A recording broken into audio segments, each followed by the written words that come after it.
Powered by Riverside.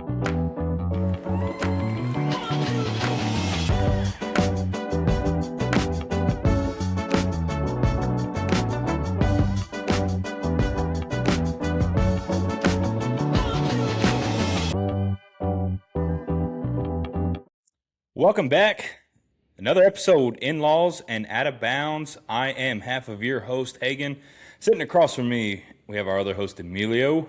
What is going on, Emilio? Did you hear that? Is that Alexa back there? That was Alexa back there. Crap, man. Anyways, we'll get back into it. It's all that Sandusky talk. The government's after you now. They're listening, man. They're listening. Man, we got a bunch to cover today. Not as much as usual. We have a different episode than normally because there is not a lot of college football on this weekend.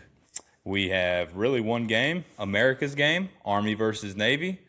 It typically is your only game of the weekend, but we do have two bowl games this weekend. You got SC State and Prairie View in the Cricket Celebration Bowl, and then you got Boise State and Washington in the LA Bowl. So we'll talk about those games. We will talk some Heisman talk. We've got the announcement coming up on December 13th for the Heisman Trophy. Notre Dame, they feel like they've been acting like some babies over this whole week since the rankings have come out. Surprise, surprise. Talk a little bit about that. And then, yeah, we'll get some NFL in there, get some picks and stuff like that. You got anything to say for the folks, Emilio? No, I'm excited. I'm excited even though there's not a whole lot going on. It's always a good time when there is some football on. So I'm still taking it all in. We are blessed. Before we get started too, folks, make sure if you are on some social platforms, give us a follow on any one of our social media platforms. We are Facebook, Instagram, TikTok, YouTube. We've got all that kind of stuff. Go on Spotify, leave us a review, give us a follow. We greatly appreciate all the support that all of you give us, whether it is listening to just a minute of this podcast or the whole thing, or just looking at the reels and stuff online. We greatly appreciate it, whatever capacity that is. We want to shout out our sponsors, Brewster Bird Hunts. Guys, if you are looking to get out into the wild, make sure that you hit limits every time. If you want to go dove hunting, upland bird hunting, anything like that, Brewster Bird Hunt is the #1 destination in all of Texas to go to. They've got the best guides, the best dogs, and they've got the best birds around. So if you do not want to mess around, you want to get out there, it doesn't matter if you're one hunter or 100, they're the guys to take care of you. So make sure that you go give them a follow and a like on Facebook or Instagram. Check them out at brewsterbirdhunts.com. And with that too, we have our college football bracket challenge going on, the group that is, where we've got some prizes going to our second and third place finishers, some official merchandise of the podcast, and then our grand prize for the first place winner is a free dove hunt for 4, brought to you by Brewster Bird Hunt. So we really appreciate those guys over there. They've given us a lot of support, and friends of the show, we really appreciate it. So if you or any of your buddies, anybody that you know that feels like they can go out there and win this challenge, there's an opportunity for a free bird hunt out there. So make sure you go fill it out, get a bracket in there, and neither of us can win it. I know that, you may be, I don't know, scared of how much knowledge is on this podcast right now. Trust me, you have just as good enough of a chance to do it as we do. So especially if one of us picked A&M to win the national championship. I don't know how I feel about that, but I hope it happens.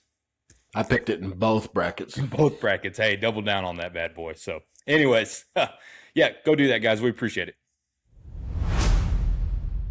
Let's lead off with some breaking news that just happened a couple hours ago.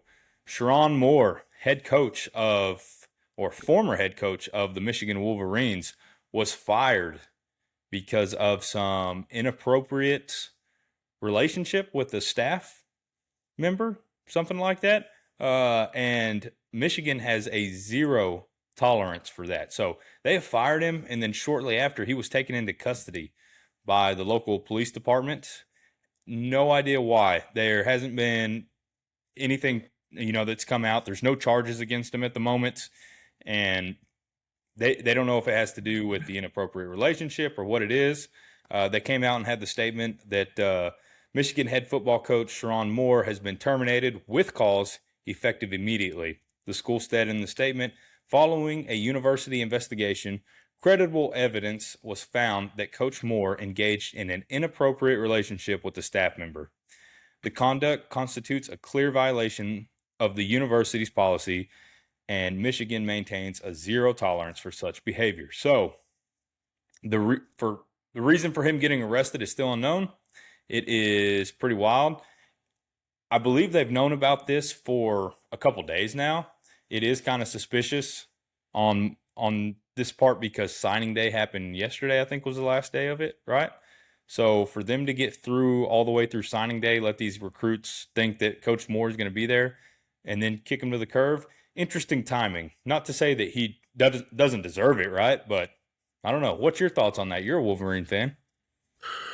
You know, it is interesting timing. They probably would have had better success on maintaining recruits if they would have done it sooner. I don't know a whole bunch of people that were lining up to go play for Coach Moore or previous Coach Moore. Yeah. The arrest is kind of odd, especially because it's unknown. It kind of leaves the mind to wander, which is a dangerous space to live in, especially in this day and age of the internet. That's pretty wild because lots of people suck at their jobs. They aren't getting arrested for it after they get fired. So that's the weird thing. It's like there's so much unknown out there about this. It's like, does it have to do with this? Like, is he getting arrested because he went 9-3 at Michigan, or just because he violated their zero tolerance policy, or did he do something to the girl that we don't know about? There's a lot there that needs to be unwrapped. I'm sure this is going to get a lot louder before it gets quiet. So, not a good look. Not particularly good. Michigan's not in the best spot right now. They haven't been since they won that national championship. I mean, when your bright point of your season is beating Ohio State, and that's all you have to hang your hat on, it's not a great thing. Obviously, if you're from Michigan, you might feel a different way, but they have not been great in the limelight as of late. Even after that national championship, you had the documentary with the sign stealer. You had the allegations against Coach Arbaugh and what he knew and what he didn't know. Now you have this with Coach Moore. I mean, Coach Moore was suspended for 6 games this year? Yeah, he hadn't even played a whole. I guess he did last season, the whole season, but this year, it was 6 games. So I think even last year he was suspended for some games also. So his entire tenure as head coach hasn't necessarily been a good thing.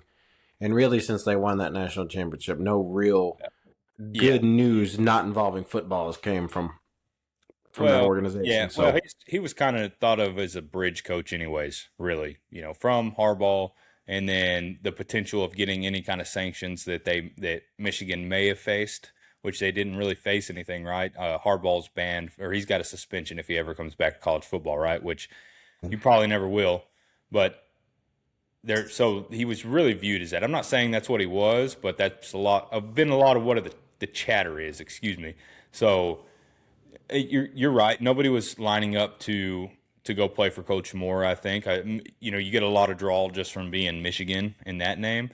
But if you look at it, I saw the conversation earlier in the day was who was going to, like, what other university was actively saying, hey, I want Coach Moore to come coach our football program, right? And that's a very, very short list of small schools, more than likely, that would actively go out and do that. Michigan is a school that wants a big name to where they can get big recruits and they can compete quite often. They've got the money to do it. They've got the history to do it, and that's just what Michigan is. If you look at the short list, now I don't know how accurate this short list of candidates are because there's some wild names on here. One of the big ones that I've heard thrown around is that they're going to give Kalen DeBoer a call and just see. They're at least going to call him. He's got right now, and these odds, don't take these odds and bet on them or anything like that because I don't know how true they are. But Kalen DeBoer's got 4-1 odd to be the next head coach of the Michigan Wolverines. This far into the offseason, I don't see it happening. Why would you leave Alabama for Michigan to begin with? But You've got a bunch mixed in here. Joe Brady's on the list. Lincoln Riley's on their list. Brian DeBall is on the list. Dayball, I mean, sorry. He's on there. Dan Mullen, Marcus Freeman. You got Dan Lanning, Manny Diaz. Even all the way down at the bottom, you got John Gruden and Brian Kelly. So I did see a post earlier from Chris Pointnoy about how John Gruden, way back in the day, his dream job was going to be the head coach of the University of Michigan. So I don't know if Gruden still got it or not, but that would be fun to watch just because it's Gruden. Yeah. So this alert just came across. He's being investigated for an alleged assault. Huh. Well, according to a police report. So that's I guess that's how you get that evidence, is if you assault a somebody. What? And well, the thing is too, did it happen because of the relationship, or did he get arrested when he was told he was being let go, and then he slapped the crap out of somebody? I don't know, right? I mean, you never know what that looks like. So we shall see. It's wild. I thought it was wild when I first saw it. I thought it was just he was fired to be fired, and I thought that's an interesting time. But yeah. On that list of short candidates, which seems, like you said, very long, none of those really sound that great, except for John Gruden. That guy loves football, man. He would love Michigan football. He'd just bring the juice and the energy, and you're asking if he still has it, brother. Oh, he's got it. Yeah, I don't know if he's got it and if he can coach in today's age, but he'd bring excitement and people would come see it and people would want to play for him because he's developed a really big media personality outside of this, right? Doing things with Barstool and his unboxings that he does and how he wants to fix things. He's just been very involved in things. So I think he'd bring a lot of attention, and he does know football better than almost anybody, it seems like, right? And all the things he brings. As long as they cut off his email access, we'll be fine. Hey, happens to the best of us, right? Happens to the best of us. So, not saying it's ever me, but anyways. So, you're saying some wild stuff these days. I know, man. I think I've picked up from you just got to say some crazy things to get a little viral here on get these reels and get a little viral going. But speaking of going viral, we not necessarily viral, but. Man, I will tell you what, we talked about Notre Dame, and Notre Dame is making a lot of noise right now, and we've gotten a lot of pushback on what we've said recently about Notre Dame, right? We talked about, hey, their independence, them not being in a conference, this is really the first time that it's affected them and hurt them by not getting their way. Notre Dame's a really big brand. They have a lot of weight to push around by themselves, but it finally came to snip them in the butt a little bit here, and they're making a lot of noise about it. Their athletic director, Pete, how do you say his last name? Do you know how to say his last name? I tried to rehearse this earlier, and I can't do it, man. I'm gonna butcher this, but Notre Dame's athletic director, let's just call him Pete B, to save it. He was expressing that he was shocked, frustrated, and he called the college football snub the ultimate gut punch. Basically, he accused the ACC of campaigning against them. He said that it was permanent damage and that they singled Notre Dame out, basically saying that, hey, you didn't help us in any way and fashion. We got singled out against not only Miami, but against Alabama. Now, he's gone back and forth and said, hey, we're not trying to single out any one team, that, they're all great universities. We respect them all, blah, blah, blah, this and that. He should have stayed on that train. But he kept going back to, the ACC, they didn't go to bat for us. They kept pushing their own team. We're their biggest partners. We do all these things with the ACC, and they screwed us over essentially. And he kind of went a little crazy on that aspect, and I just don't understand it. Why wouldn't the ACC push for Miami?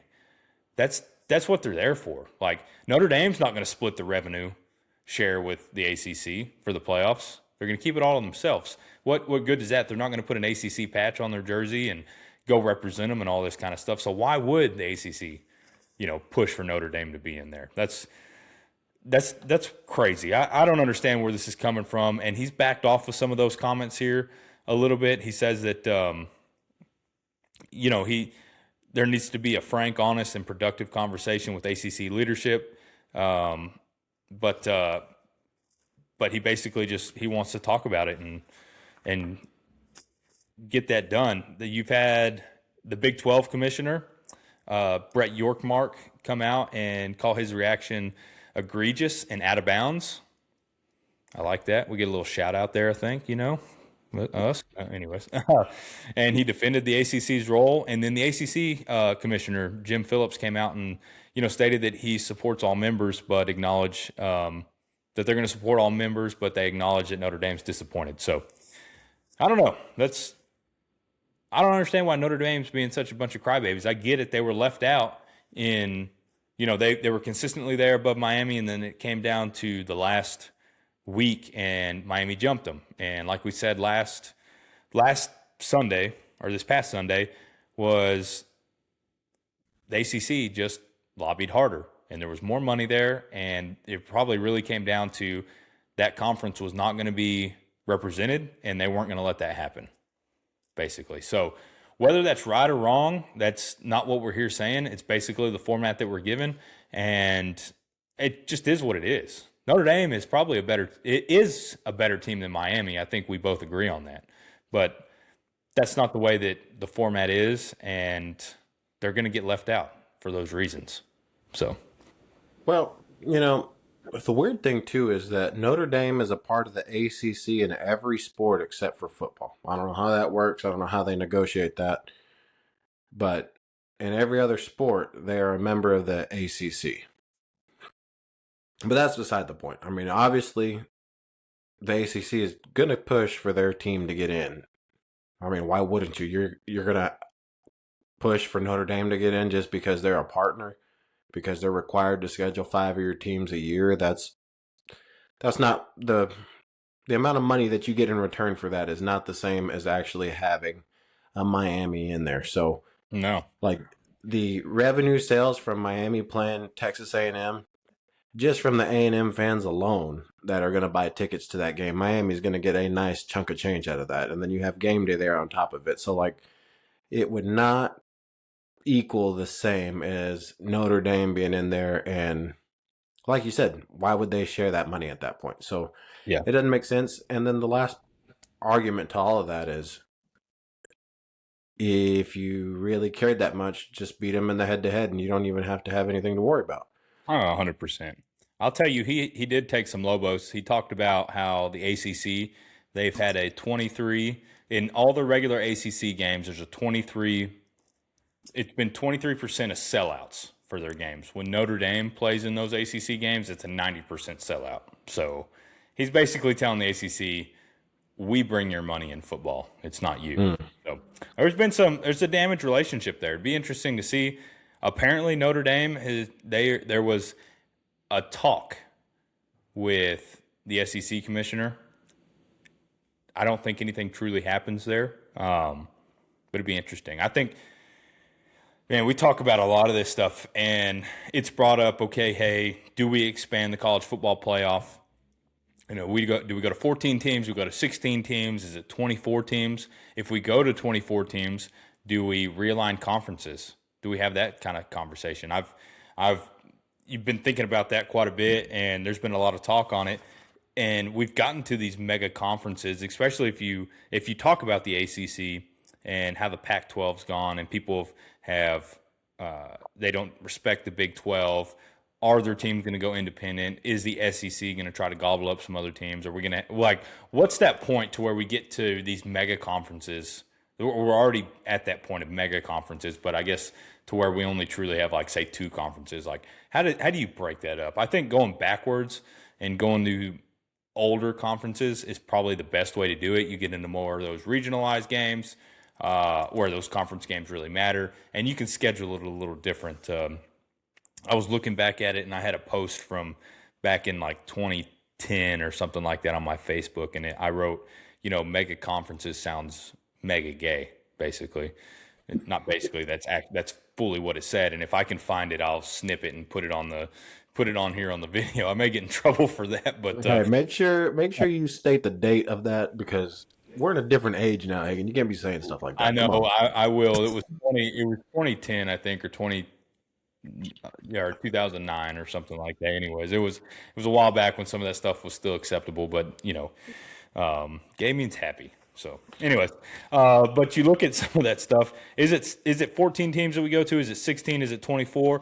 The 24. We talked about this earlier, and you kind of snuffed at that a little bit, but it makes a lot of sense, really. Now, you have to think about, okay, can we still play 12 games in a regular season, or do we have to shorten that down? Most of these teams, like the SEC, is going to go to a 9-conference schedule.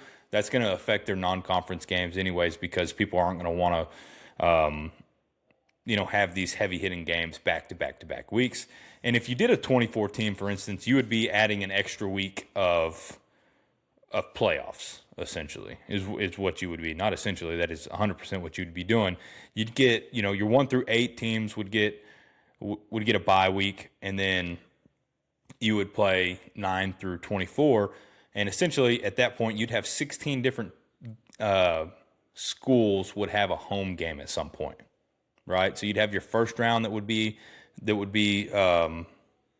scheduled at a school's stadium, and then you go to the next round, and that would go to that school stadium, and then you would get back into the bowl games after that, right? So you're going from, hey, if you're one of those last teams in, you've got to win you have to win 4 games to 5 games to win the national championship. But in that aspect, you'd get your top 4 teams from the Power Fours would get automatic bids. So you'd have 16 teams there, and then there'd be 2 teams from the group of 5, and then there'd be, I think, 6 at-large teams, something like that. So that one would be really interesting. The revenue share would go up a bunch. You would have a lot of different TV executives, whatever you want to call it, would be there. They'd get a lot more revenue out of that. And you would essentially end the bowl games because the bowl games, like we talked about, are nothing now. So you take that extra week, you simulate that for those bowl games to where, hey, we're not playing the Pop-Tart Bowl, or we're not playing the Tax Slayer Bowl, the Ophelia's Bowl, or whatever, Prompt Stop Bowl, and we're going. So it'd be something to be interesting to see and to talk about. I think at some point people are going to want more and more and more, and we're going to get to that 24-team playoff, but I don't know how far away it is. I think next year they're going to do something. I think they up it to at least 14 or 16 this next year, but we'll see. So, for all that it was and all that it wasn't, and all the bitching that people used to do about the BCS rankings, I'm not going to lie. To me, it seems like they were the closest to figuring it out there than what we are right now. Yeah, it sucked because you'd have a team. I think there was one year where there were 3 undefeated teams, and one of them obviously didn't get to play in the national championship. But it took a lot of this silly shit out. Like, even if we had 24 teams, let's say we had 24 teams, what would be that first 9 and 24 matchup? I don't know. You'd look at, so who was number 24? James Madison. You'd have James Madison versus who's 9? Oregon? Oklahoma. Oklahoma. So what's the difference in James Madison versus Oregon? That's probably bingo. Do we need to see more of that? Yeah, what I'm saying, James Madison versus Oregon's probably a closer game than James Madison. I mean, James Madison, Oklahoma is probably a closer game than James Madison, Oregon. But do we need to see more of that? But you're thinking about it. Okay, hey, if they're ranked in the top 25 or the top 24 in this instance, sorry, you're getting 3 of those teams in. It gives you more of a chance to get a Cinderella. But you're getting larger teams in that are going to have an opportunity to play. You'd be playing, say Texas gets in the 13 and they'd be playing, I don't know, somewhere around that 19-20 seed. So they're playing USC in the first round or something like that, right? So you're getting some intriguing matchups. And as a TV executive, that's where a lot of this stuff I think comes from. You're going to be like, okay, hey, I get to have USC Texas in Austin and I can schedule that for a Friday night at 7 o'clock. Like, are you kidding me? You know how much I'm going to pump into this 2005 Texas versus this, right? I mean, this is You think of those things, right? And how much revenue they'd get off of that, how much more excitement it'd bring because all these fans think, oh my gosh, we're in the playoffs. We have a chance. Whether they have a chance or not is besides the point. But hey, we're in the dance. And most of the time, that's all that really matters. At least my team's not playing for, a meaningless bowl game at this point, right? So Yeah. you have to make the biggest thing when you get to that point is you have to make these conference games mean more at some point, right? I've seen an argument where, hey, let's drop it down to 10 teams per conference, right? There was one where it was like, let's bring back the old Southwest Conference, right, where you have, and Oklahoma wasn't a part of it, so historians don't go on here and say, oh, Oklahoma wasn't a part of the Southwestern Conference. I understand, but like Oklahoma, Texas, Arkansas, A&M, Tech, all the way down to Rice, which Rice, maybe they should and maybe they shouldn't be in there. But you get SMU in there, Baylor, all those kind of teams. It's basically a Texas team plus a Texas league plus Oklahoma and Arkansas. And then you get the SEC and you drop that down. You bring the Big 8 conference back. You get the Pac-12 back, right? And you make those conference games meaningful again because, hey, there's 4 spots to be had there. The rivalries are back. You don't have to travel. You don't have a freaking UCLA traveling to what? Who else is in the ACC? Georgia Tech or whatever to play a conference game right across country. You don't have all this meaningless travel back and forth, things that don't matter. There's just a lot there that you can look at and say, okay, maybe the best way to go forward is to go backwards a little bit plus going forward, right? You're expanding the conference. You use a BCS type, scheduling or result oriented thing to process how these teams get in, and then the conferences look different. Obviously the conference thing is very far-fetched because there's so much money involved and in moving all this stuff around and who the commissioner is and how those leagues get developed and all that kind of stuff. That's not something you can just snap your finger and do, but it's an idea, and it's probably the best idea that I've heard of so far. But yeah, Here's what I think we should do. The bottom half of the SEC and the Big Ten, the 4 lowest seeded teams in those conferences have to go play in the Big 12 and the ACC the following year. I don't know what that does, but Let's send Kentucky to go play Miami. Let's send Washington to go play Texas Tech. yeah. They're just meaningless games that nobody would watch. We overinflated these conferences too much. Whenever the SEC got Texas and Oklahoma, the Big Ten got scared and got frightened, and they went and added half of the Pac-12, and they just took the top half. And it ruined it all, is what it did. Yep. Like I said, I'll go find that post and I'll put it up here somewhere, or I'll post it online again or something. And just to be clear, he meant gay in the not good at sports kind of way. That goes exactly. Not in don't get offended. It's just like in the not good at sports and you suck at things kind of way. But anyways, I think maybe going forward, the best is to go back a little bit and mix that in there. So anyways, let's get off that. Let's talk, before we get into the Heisman talk, let's talk about Army-Navy a little bit. Let's get into that prediction. We got America's game. Not America's game of the week, not college football, just America's game, right? It's a historic tradition dating back to 1890, featuring future military leaders. You got the unique mascots, the goat versus the mule. They make special uniforms every year for this game. I was reading about it a little bit, and these are so secretive that they do it 2 years in advance, and they keep it in some classified part of their branches and all that stuff. Navy does lead the all-time series here. They've got 63 wins compared to Army's 55, and then they've tied 7 times. Navy's won the last 4 games in a row. There was a streak earlier, I think it was about the mid-2000s, that I think Navy won like 10 games in a row too. So it's been kind of heavily dominated Navy over the past 20 years. But but it's always a heated rivalry. It's a big one that happens. You get, President Trump will be there. There's like 800, high-ranking military and elected officials and celebrities that are supposed to be there. They're going to be playing at M&T Bank Stadium in Baltimore this year. But it's a super, traditional game that means a lot to these two schools. It's really cool to see the pageantry that they have. They started playing in 1890, like I mentioned. It's been continuous since 1930. I was reading about this too back then.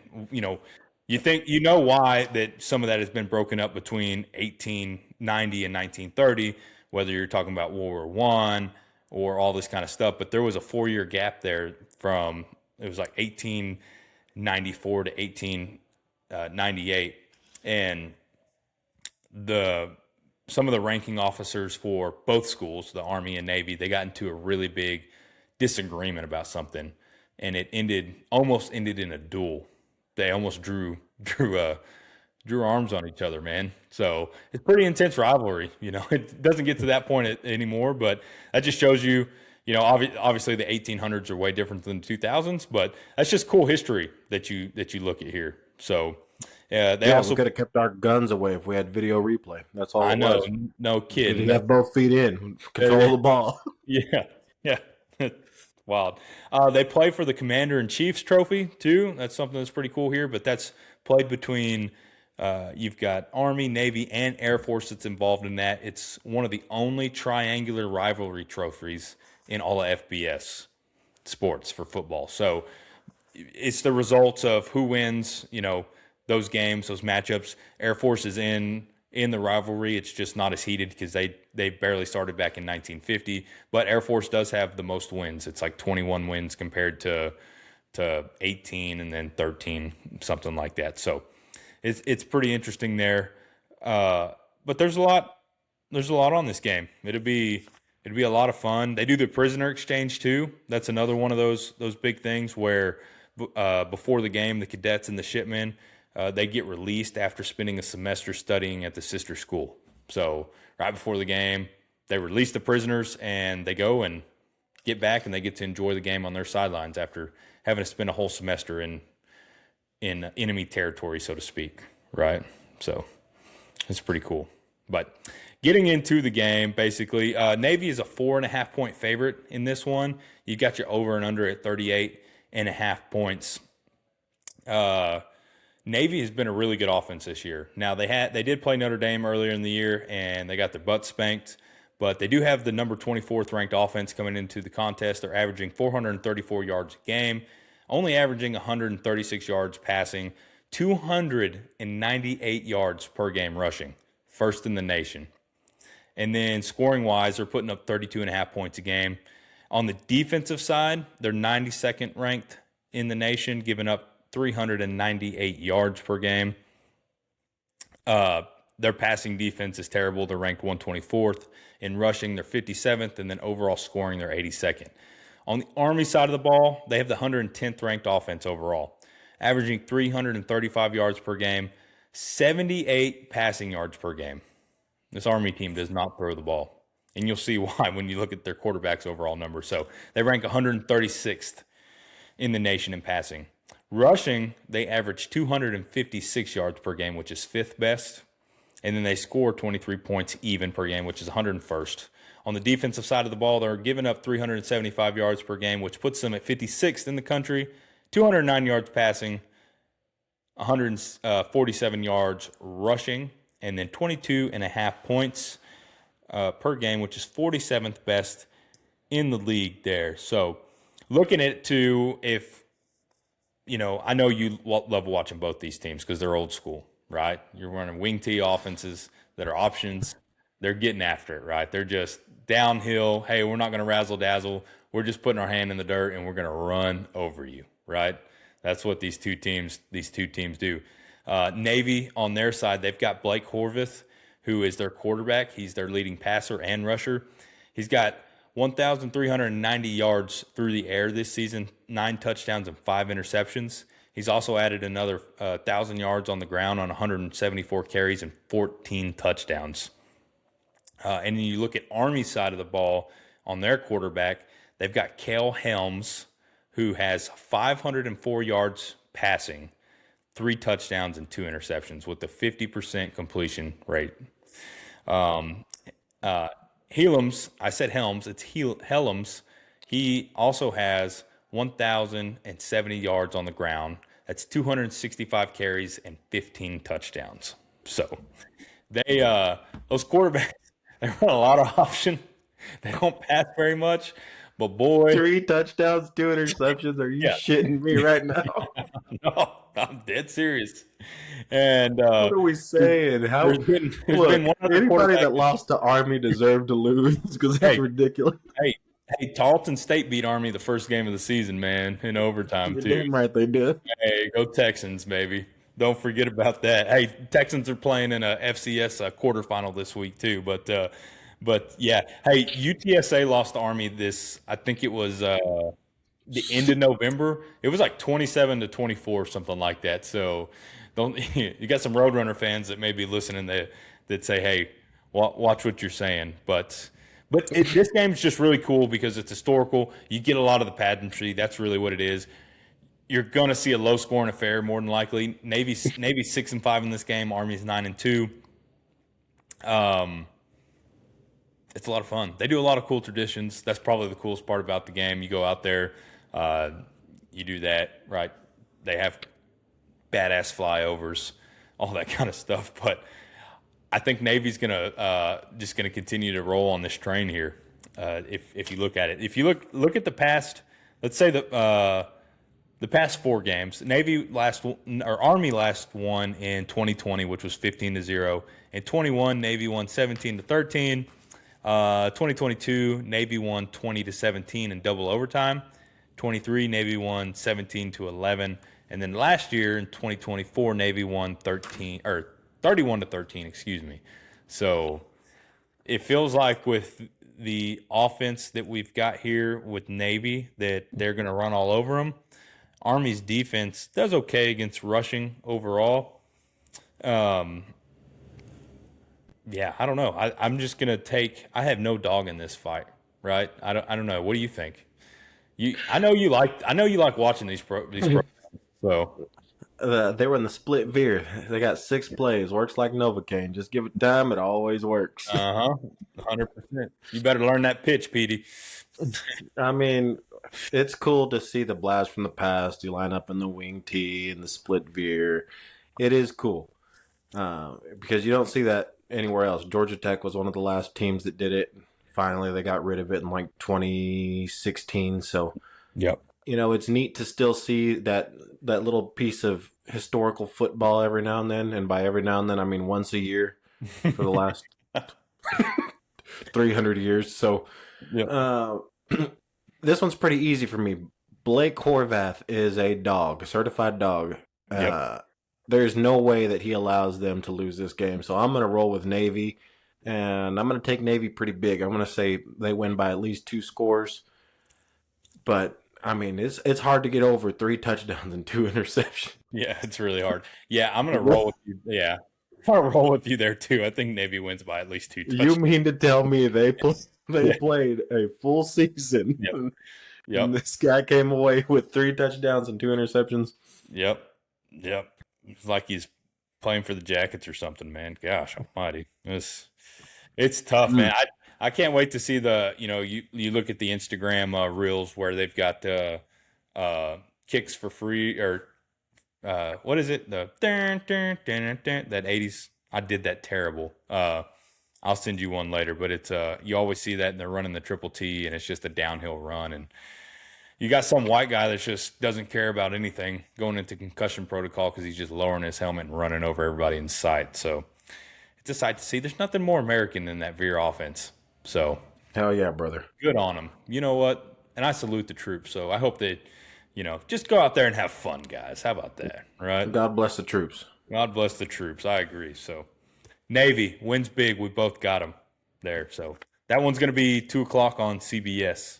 As well, just so y'all know. But I do like all that research you did. That's impressive. But you are a bit of a historian, so I do I do like history. It was really cool. There was a lot of stuff in there that I could have added as well. I mean, we're talking about like going back to FDR and Eisenhower and Roger Staubach and all these guys. I mean, there was a lot in there that I was like, I need to probably do some work and not be jacking around with this at one point. So, You think Andrew Jackson was hiding the rock and hitting the reverse, or what do you think he was doing? I don't think that they were playing when Andrew Jackson was Hypothetically, come on.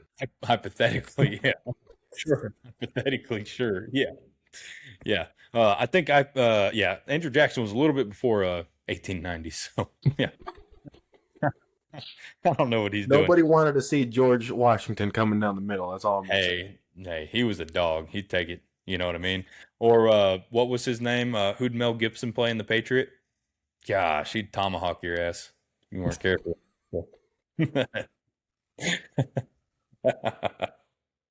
Oh, let's pick these other games real quick before we talk about Heisman's. SC State Prairie View Celebration Bowl. You got SC State is 9-3, and then Prairie View is 10-3. I'm going to take Prairie View just because it's Prairie View A&M, man. I don't know. I have nothing else to say there. There's no spread on this either. So Yeah, Prairie View A&M, and I take them big every time. perfect. Boise State versus Washington in the bucked up LA Bowl. You've got Washington favored by 9.5 here. Rightfully so. Give me the Huskies. Boise State fell off a cliff, and Boise State. the Huskies are still a good team. Yep.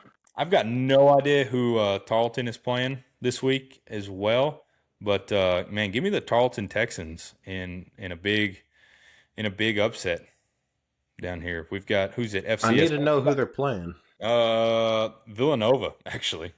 Villanova. Give me the Texans by a Heck million. yeah. Texans by that's an 11 o'clock game in Stephenville. I saw this actually, and they're gonna have dollar beers and dollar hot dogs for the whole game. Dude, Damn right they are. dude, Dollar hot dogs? Are you kidding me? dollar Lone Stars and dollar Glizzies, man, for 3 hours. Somebody said it's gonna be a puke central by 2 o'clock in Stephenville. So get rowdy, boys. Get rowdy. You got Stephen F. Austin. Also playing Montana State there. I don't respect the Lumberjacks. So Nope. give me the what are they? The Bearcats, I think Montana State is. So Bobcats. Bobcats. Yeah, sorry, but No, That's you're it. thinking of your Bearcat hate for the Lumberjacks. I'm a Bearcat Yeah. through and through. you're Eat 'em right. up. I was. Yep. Eat them up. But anyway, Bobcats are going to win this one, though. That's a very good program. yeah. So, getting out of that, transitioning. Let's talk a little bit about some award winners. We're getting into award season. So, so Jacob Rodriguez won the Bronco Nagasuik Award. I probably said that wrong, but that's the top defensive player of the year. He also won the Buckus Award for the top linebacker. The Johnny Unitas Golden Arm, which is the top upperclassman quarterback, went to Diego Pavia of Vanderbilt. The Lot Impact Trophy, which is defensive player / character, went to Caleb Downs of Ohio State. Caleb Downs is going to be a first-round pick. Paul Horgram Award for the most versatile player in the country went to KC Concepcion of Texas A&M. You had the William V. Campbell Trophy, which is academic / leadership, went to Eli Stowers, who is a quarterback at Vanderbilt. And then the Eddie Robinson Award, the FCS Coach of the Year, went to Kevin Cahill of Lehigh. So good to them. They are going to announce the rest of the awards: the Maxwell Award, the Dave Bryan Award, the Davey O'Brien Award, the Outland Award, the Jim Trope Award. That'll be December 12th. And then the Heisman Trophy ceremony will be December 13th. And if we look at that, our four final candidates here that we have going into that with some odds that we have here. So we've got Julian Sayin, who is quarterback for Ohio State. He is plus 70,000 right now to win the Heisman Trophy. What to know about him is Sayin was neck to neck with Mendoza for most of the year. but his odds dropped significantly after losing the head-to-head in the Big 12 or the Big 10 championship game. He went 21 of 29 for 258 yards with 1 touchdown and 1 interception, and that 3-point loss to the Hoosiers. On the year, he had 3,323 passing yards, 31 touchdowns, and just 6 interceptions with a 12-1 record as a starter. So he had a pretty good case. He was the leader for most of the year, and then it's just kind of fallen off with, really, you kind of went into that Indiana-Ohio State game, and it felt like whoever won this game, that's who was going to be in the lead and potentially win it all, right? Jeremiah Love comes in at number 3 with plus 15,000 odds here. Love shot up the board after a dominant performance against Syracuse. He's been dominating all season, so it wasn't just that. But really with Syracuse, he had 171 yards and 3 scores on just 8 carries in that game, which is as dominant as you can get. He did have only a 66-yard rushing performance in that win against Stanford, and that was Notre Dame's last regular season game of the year, so really where he needed to make a big impact, he didn't do that. Now, Notre Dame beat Stanford 49-20, but you would like to see him get a couple extra touchdowns. You would think in how self-promoting Notre Dame is, they would have promoted one of their individuals to try to get them higher into that Heisman race that would have potentially impacted that playoff. But anyways, but even with that, he ranks 4th in the FBS with 1,372 rushing yards, and he set a Notre Dame single-season record for touchdowns in a season with 21, and that passed Jerome Bettis in that category, who had 20 in 1991.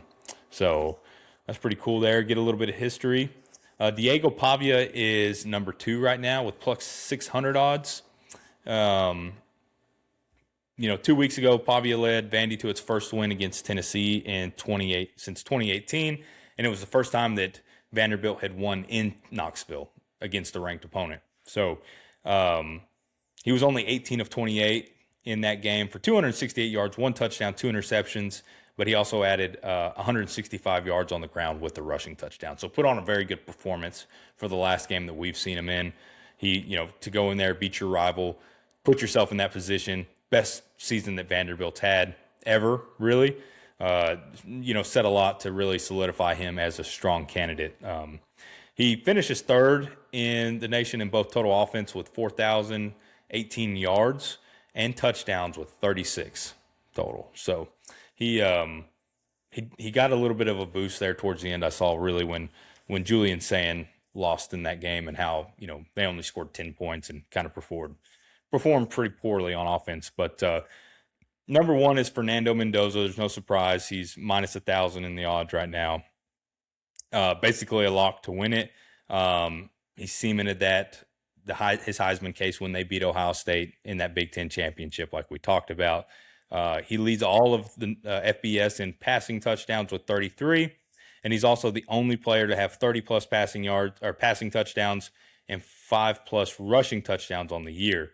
So with him leading the Indiana offense, they've had the best season in school history. They finished undefeated at 13-0. And Mendoza, if he were to win, he'd be the first player in the Hoosiers' history to win a Heisman Trophy. So he has the chance to have the dream season. Be your first player to ever win one for your school, finish 13-0, and then bring a national championship to the most losing program in college football history. So that'd be pretty wild. Who's your favorite? It's Fernando. It's not even close. I mean, you don't think so? For me, I think after that Penn State game is whenever I was convinced that he was going to win the Heisman. Just seeing the way he operated that last drive, and I've talked about it more than enough. So I don't know. For me, that moment was all the odds were stacked up against him. It looked like it wasn't going good. That whole game wasn't going good. And for him to execute the way he did, it cemented that he was, I don't know, one of the best players in college football from that point forward. And it's kind of crazy, too, because he came into the year, and I don't think anybody had them on a draft board. And if they did, it was a round 4 to 7. And if you look at it now, we're talking about potentially the number 1 overall pick. So which is wild. And very wild. I don't think that he's just from, I mean, he throws a nice ball. It's not bad, but if you just look at him overall, I think he's still a project more than he is, hey, a first overall pick, man. I don't know. There's some things to be desired in my mind. Just looking at that, just overall development as you just look at, I think just size and arm strength and some different things there. I'm not saying he has a weak arm by any means necessary, but they have played some down competition this year as well. This playoffs is going to be, depending the way that it goes, this playoff is going to be very interesting in how he's perceived in that. So, who's your favorite? I mean, I think that Jeremiah Love has been the best player in the country. So if that's really what we're looking at, that's what the Heisman Trophy is supposed to be. Now, I've talked about this before. The Heisman Trophy also is more than just what you do on the field. There's a lot that gets brought into the spotlight of like, hey, what have you been able to do, to bring your eyes to this, right? Like what else do you have outside of just what you've done on, the field, or what is that? He's obviously got the story in leading Indiana to their best season ever, having them in the position to win a national championship as the most losing team in college football history. They're not going to let a Jeremiah Love, win this with Notre Dame not playing another game for the rest of the season and not being able to put a Heisman out there to showcase. So Diego Pavia is definitely deserving of it as well. But I think Fernando Mendoza is, I would pick Jeremiah Love. If I had a vote, which I don't know we're even close to having a vote, I'd give it to Jeremiah Love regardless of, hey, do we get to see him or not? I think he's been the best player all year. I've said that a couple different times. But, yeah, that's what I do. And we put this out as a poll, and 57% of the folks who voted in it agree with you and Fernando Mendoza in that. So Jeremiah Love did come in second with 21% of the votes, but that is what it is. You know what I forgot? Did you see that defensive lineman for one of their top Indiana's defensive linemen? What's his name? It was like, gosh dang it, I forgot his name. But basically, what happened? He was celebrating after the win, and he was jumping up, giving people high fives, and he jumped and he came down, and he suffered like a gruesome leg injury. Like, no, I didn't see that. And he's out for the whole. What? Yeah, he's out for the playoffs. Yeah, and he's what was his name? Stephen Daly. So he injured himself. So Signetti didn't even know about this until like way after the game, apparently. So this just came out. But yeah, he suffered some kind of, he was jumping up and down and gave somebody a high five. And I don't know if he landed on something or what happened, but he came down and just tore his leg up somehow.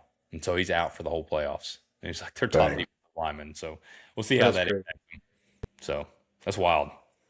But yeah, so. Jeez Louise. We'll see. Man, yeah, that's about it for college football. We made a, yeah.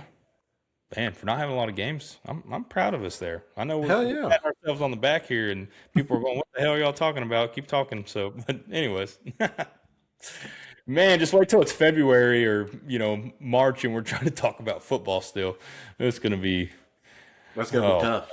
Well, it'll be all right. We'll make it through it. So let's get over. You got nothing else college football wise? You good? No, I'm good. All right, let's do it. Okay, not quick, but let's get into picks. We'll talk about we got the game tomorrow between the Falcons and Bucks in that NFC South showdown. It looks like Mike Evans is getting activated off of IR. I think it's just his 21-day window. So see if the Bucks can keep in it and get him going. Tampa Bay is going to have a 4.5 point favorite going into this one. Who do you got here? Remember when I told you last week that it had to be a lot of fireworks because they were going to roll out some crap game the following week? This is that crap game. Neither one of these teams are playing well. They're both on quite the slide right now. So If I have to pick the lesser of two evils, I'm going to pick the Bucks, and it's solely based on what they did at the start of the season. At some point, I keep thinking they're going to turn it around. So give me the Bucks. Why not? Yeah. Yeah, I agree. The Falcons are playing terrible, and it's unfortunate to see Kirk Cousins playing that bad. So it is. It really is unfortunate because I'm a big Kirk Cousins fan. But yeah, give me the Bucks as well, and they cover, I think, too. So, Yeah. yeah. Getting into early Sunday, the Bills are traveling to play the Patriots in a rematch here. This is a big game. If the Bills are able to pull this off, they can pull within a game of that AFC East division. The Buffalo is favored by 1.5. What do you think? I think I read somewhere that if the Patriots win this one, they clinch that division. They do, because there would be 3 games. They'd have the head-to-head already because they beat the Bills earlier in the year, and then they'd have 12 wins. And even if they lost out, the best that the Bills could do is match them. Yeah. Yeah, they'd have that tiebreaker. Where's this one at? Is this one It's in Foxborough. in Foxborough with the chance to clinch the division for the first time since God only knows when? I guess when Tom Brady was last there. It was like 5 years ago. We're acting like it's really not that long ago, to be honest It with really wasn't that long ago. It seems like a long time. you. It looks like 31 and potential snow. 31 potential snow. I just like what the Patriots do better as a program than what the Bills have put out. It's a big game for the Bills, but this Patriots team is different, I think, and I think there's still some people that don't believe quite yet. I think after this one they will. So give me the Patriots. You're looking at somebody that doesn't believe quite yet. Yeah, We that's what I showed figured. the Bills showed that they could score points in the snow last week. It wouldn't. I mean, I care less if the Patriots won or the Bills lost, but I just don't trust the Patriots yet. So, and yeah, and Josh Allen and James Cook completely killed it last week. And you know what? It would be none the more surprising if they came out and were complete duds this week. But they did it against me in fantasy. So, anyways, I'm gonna take the Bills, regardless. So, next game you've got the Ravens traveling to Cincinnati to take on the Bengals. It's still an interesting one. The Bengals have a very outside chance. If they could have won last week, it would have helped them a bunch. But Baltimore's favored by 2.5 points here. I don't trust Baltimore's defense whatsoever, but don't trust the Bengals defense either. So, what do you? No, Yeah. I don't trust either one of those defenses, but I do trust Joe Burrow. I'm gonna pick the Bengals solely on that. They had every opportunity to win last week, and they just couldn't quite close. I think they'll close on this one. So give me the Bengals. Yeah, something's got me leaning towards the Bengals, but they find ways to lose so easily. Um, and the Ravens, I don't know, they just get stupid wins all the time. Give me Hey, the. wouldn't it be poetic justice? Mark Andrews scores 3 touchdowns this week. That's what I'm afraid of. Give me the Ravens. My team is going to just ball out. Whatever. I don't even care. I'm not even going to set my lineup this week. Uh, the Jets are traveling to Jacksonville to take on the Jaguars. The Jaguars are 13.5 point favorites. That is huge in an NFL game. That is not common whatsoever.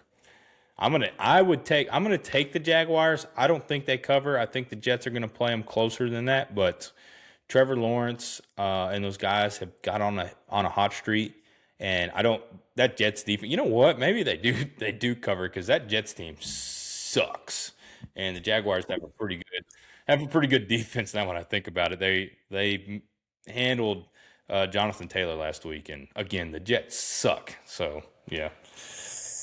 Yeah, the Jets, they are they are what they are. There's no way they beat the Jags this weekend, but I think they cover. 13.5 is way too many points for an NFL game. So Yeah. I got the Jets to cover, but they're definitely losing. Screw it. Give me the Jaguars to cover. I'd put money on that. If there's a bookie listening, give me a call.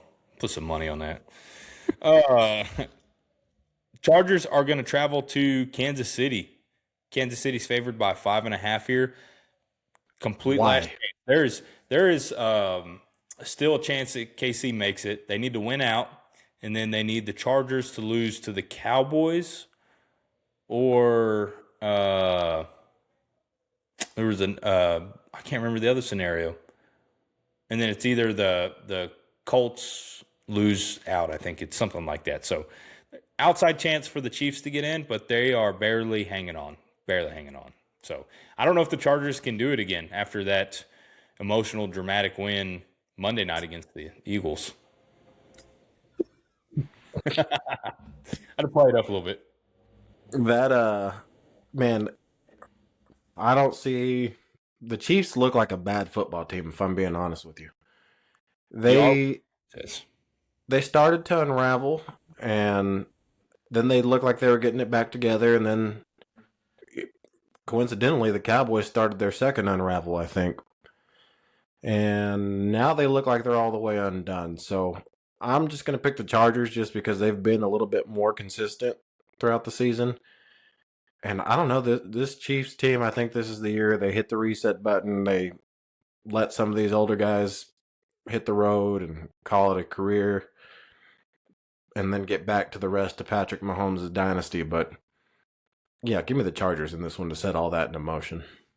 The Chargers have to find a run game. They have. And it can't be Justin Herbert. It can't just be Justin Herbert. They have to figure out a run game. And what better game for them to do it than the game before the Cowboys and get Hampton going again or Vidal, because if they're not able to do that, then it's going to be a long game. So the Chiefs defense is probably as talented as the Eagles defense is, and they struggled against that. They don't have a lot of dynamic burn you weapons on the outside. The Chiefs can still score quick, and it will, but I don't know. Give me the Chiefs in this one. You can never count them out. So I'm going to take the Chiefs. Okay. So, yep. Cardinals are going to Houston to take on the Texans. The Texans are 9.5-point favorites here. I guess really we need to talk about what's the over-under that Jacoby Brissett's going to throw in this game. 45? 45 pass attempts? It better be higher than that if they have a hope of winning.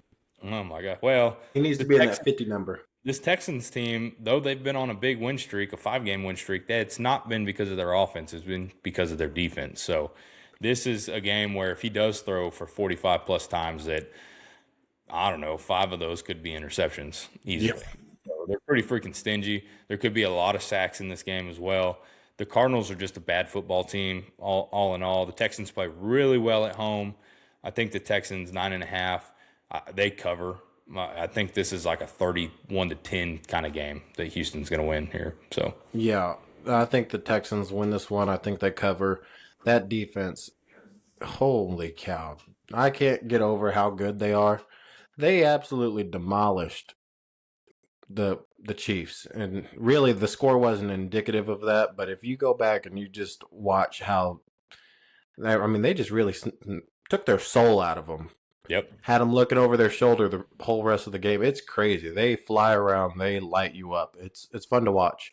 Oh, yeah. And then you see their sorry-ass offense, and then it's like, well, maybe not as fun. Put Davis Mills back in, man. Come on. Jeez. They need a running back as well. They just you're putting it on Nick Chubb to go out there after he's had 3 different leg replacement surgeries. It's like, come on, man. Like, couldn't find anybody. But anyways, Browns are going to Chicago to take on the Bears. Really need this one from the Browns here. Chicago's favored by 7.5 points. You think Shador can come out and put on an offensive performance again? No. Nope. There's no way that the Bears lose this one. Ben Johnson is going to have them rolling and ready to go after that disappointing loss. When it really wasn't that disappointing, it was just a lost opportunity. So I think he's changing that culture slowly but surely. There's no way they lose this one to the Browns. Give me the Browns. Myles Garrett has 4 sacks. It seems like you're trying to just speak a bunch of stuff into existence this week. Myles Garrett, 4 sacks. Give me the Browns. That's what I said. Seems awfully interesting that all these upsets that you're picking just happen to play into the Cowboys' hands. So I don't know I what just you're like to talking point about. that out to the listeners. I don't know what you're talking about. Commanders are going to go to East Rutherford to take on the New Jersey Giants. I mean the New York Giants. Sorry, East Rutherford. It's in Jersey, yeah. Giants are favored by 2.5 points. Jaden Daniels is not playing in this game. He was practicing today, but he's not going to play. So Mariota's in there. Commanders haven't been playing that well. Neither have the Giants, though. It's a rivalry game. It's one of those weird ones. I'll tip my hat to the Giants just because it's at home. Yeah, I'm going to take the Giants. Is Jackson Dart playing this week? I believe so. Yeah, I'll take the Giants. Yeah. Even though, Mariota's played pretty well in replacement. I mean, they hasn't turned into a lot of wins, but he has played well. He's had some real big opportunities. Like the Bears, he took them down to that 1 point. Second, yeah. If he could have floated it over, that'd have been, game winner, which I wish he would have. Whatever. Freaking commies. What do we got next? Las Vegas is traveling to Philadelphia to take on the Eagles. The Eagles are 11.5 point favorites here. Man, Max Crosby, 6 sacks, and Geno Smith finds his groove. I don't know if it goes. That's completely not going to happen. I'm just kidding. But man, I'd love an upset here. But give me the Eagles. I think they find a way back. The Raiders are just a terrible team. They really are. So Saquon Barkley's going to have a big game, and the Eagles are going to get it done. Yeah, so the Raiders are a terrible team, but I think what's becoming very apparent to me is that so are the Eagles. We keep on waiting for them to figure it out on offense.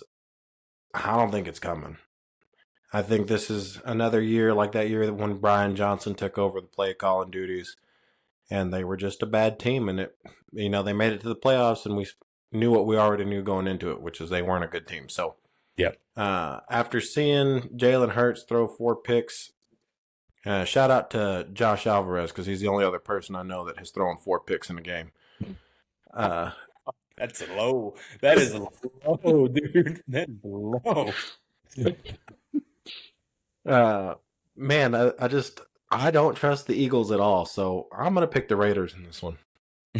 Yeah, okay. Hey, I hope you're right, but I don't think you will be. So it was great to see the Jalen Hurts throw 4 picks though.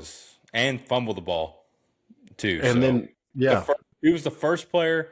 What was the stat? He was the first player since 1963 to turn over the ball twice in one play, or something crazy like that. That's truly something. Something, man.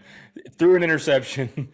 The defensive lineman that picked him off fumbled it. Then Jalen Hurts picked it back up, and then he proceeded to fumble it, which then the Chargers picked it up. Hey, did you see the replay on the Monsters Inc. I did not. one? You need to go watch it because it couldn't even keep up with what was going on there. So, man. I saw Mike Wazowski flying around out there, though. Mike Wazowski. He couldn't figure it out, dude. Sully was all looking crazy. That stuff's something else, man. When they do that, that stuff's wild. I don't know who the heck goes and says, you know what I'm going to do? I'm going to watch this because I turned it on for my kids once and they could care less about that happening on TV. I turned it on for Miles and he was interested in what Sully was doing off the edge. Here comes Sully. Hey, he'd be an animal coming off the edge. Literally a monster, if you will. A monster, if you will. Yep. Quick feet. Get under the bed. Anyways. Indianapolis is traveling to Seattle to take on the Seahawks. The Seahawks are 13.5 point favorites as well. They are going to roll into this game with Riley Leonard and their new founded practice squad player, Phillip Rivers, man. He's back. And what a fantastic 44 years old. He was talking about, they asked him about his weight, and he said, I ain't at the same weight I was when I ran off that field in Buffalo a couple years ago. But, that people are worried about me trying to get away from people. I never got away from anybody in those 16 years that I played, so why would I try now? So it's going to sit back here and sling it. So, you know what? Put Rivers in the game, man. Screw it. I've heard it. I have so many thoughts about that. I don't even They don't need to be shared. His sidearm looks a little. He's pushing it a little harder than he used to. You know what I mean? It looks a little tougher to get around there. So Was yeah. Ben DiNucci not available? Could we give him a call instead? Hey, Ben DiNucci's a dog. You saw in Philly one time, he almost willed the Cowboys back into the playoff race single-handedly. And you know what? Poor Ben DiNucci. You know Ben who's DiNucci. mad? You know who's mad about this is Cam Newton. Cam Newton said it was a slap in the face because they didn't call him. He's been staying in shape. Oh Colin my! Kaepernick, for the 10th year in a row, he's been staying in NFL shape as well, waiting for his opportunity. So I feel like Colin Kaepernick will be 68 years old and we'll still be hearing about this. You know, oh man, Colin's still in shape over there. You know, he's still ready to go. Nobody wants to see your sorry ass prove anything and try to prove anything anymore. Get out of here. I want to see Ben DiNucci throw another sidearm fade route. That's Hey. what the world needs more of it. Dude.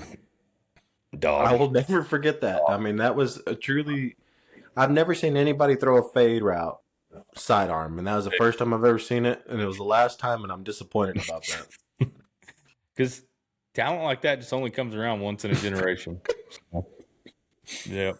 This Colts team is faltering. Unless Jonathan Taylor can come through and have, you know, an MVP performance, it's going to be tough. Give me the Seahawks in this one.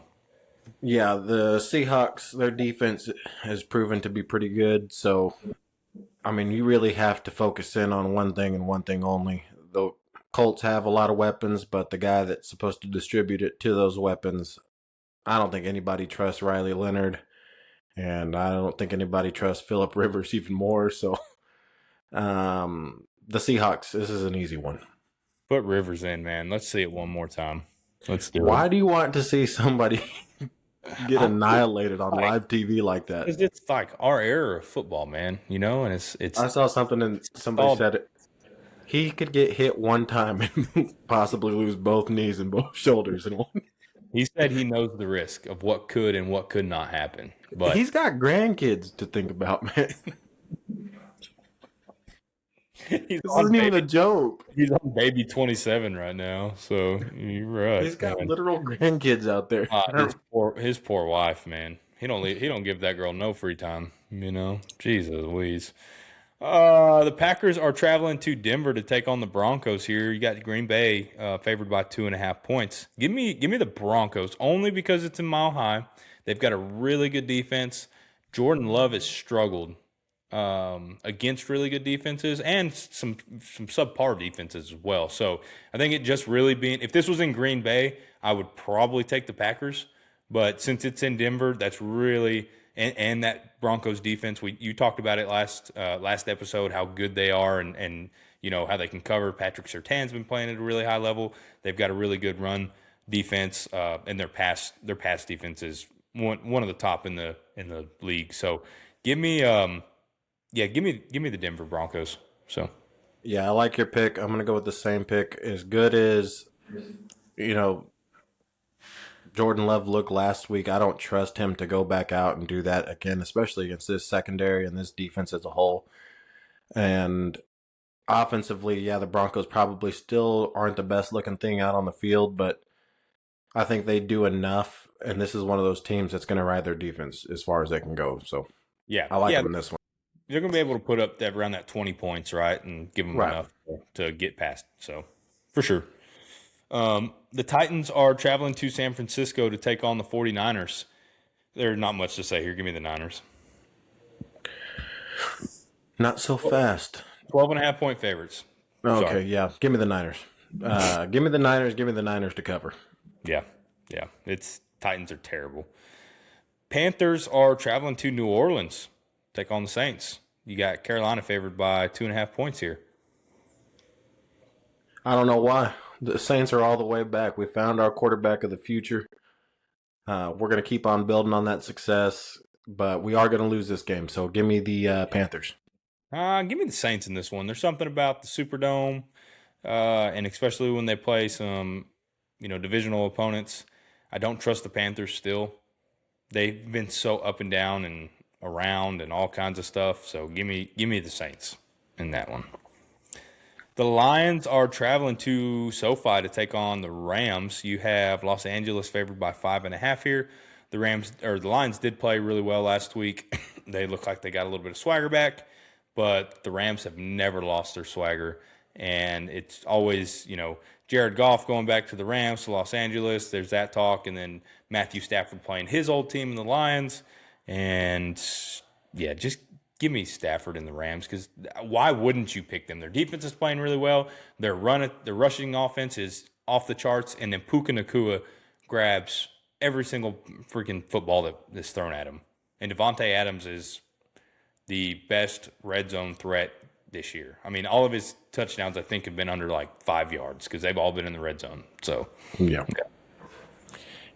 This is an intriguing one for me because I think the Lions. I mean, they need this one.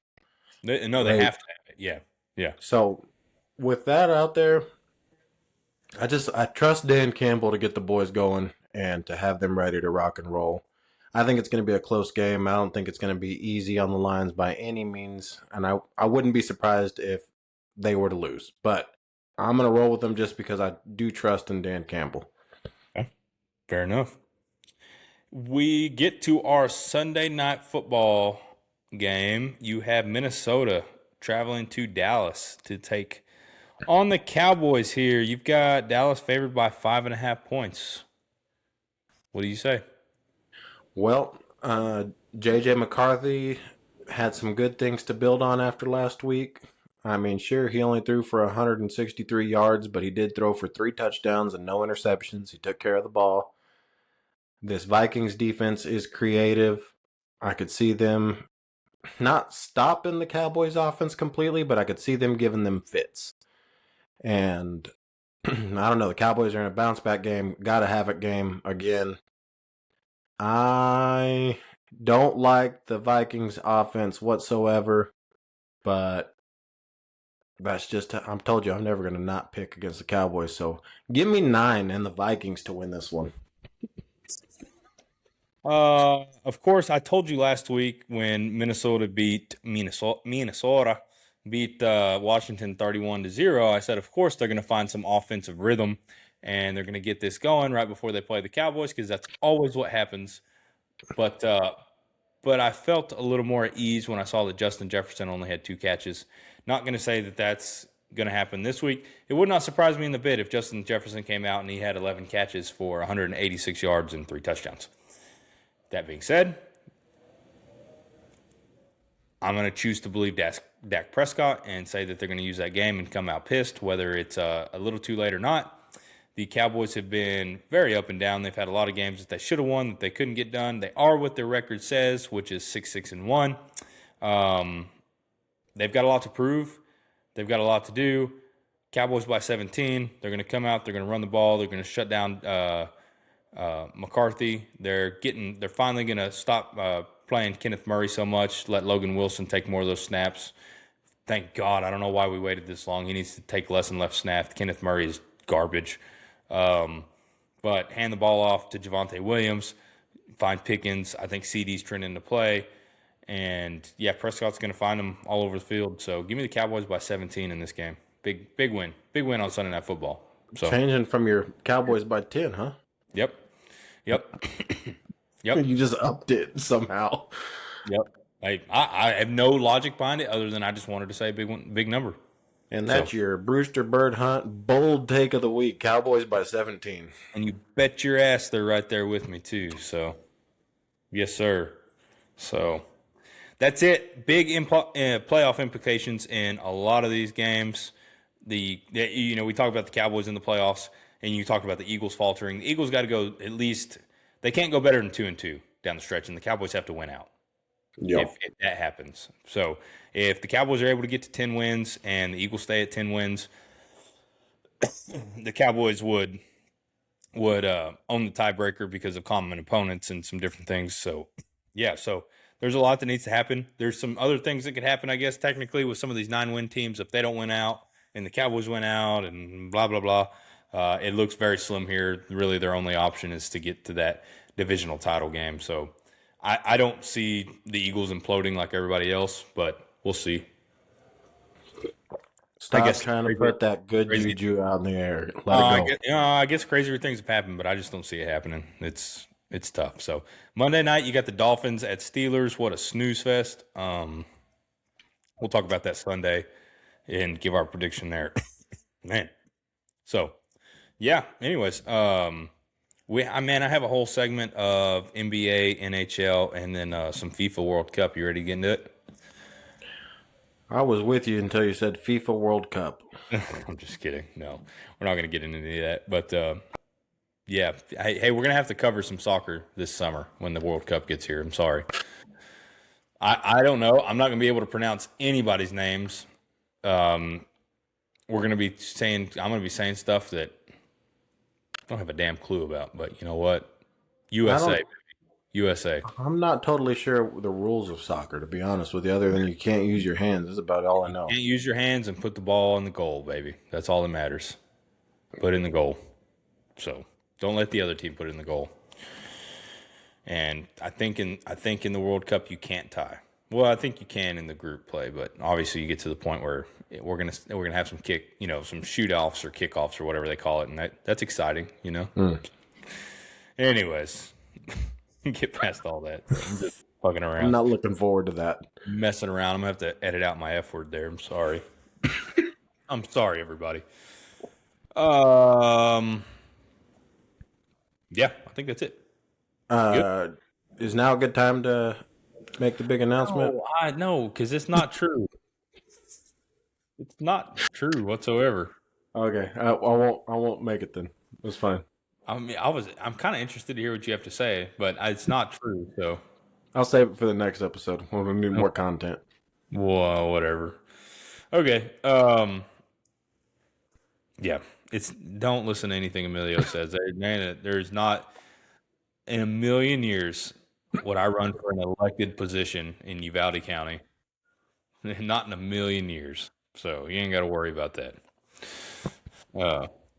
Anyways, but you're good. Yep, I'm good.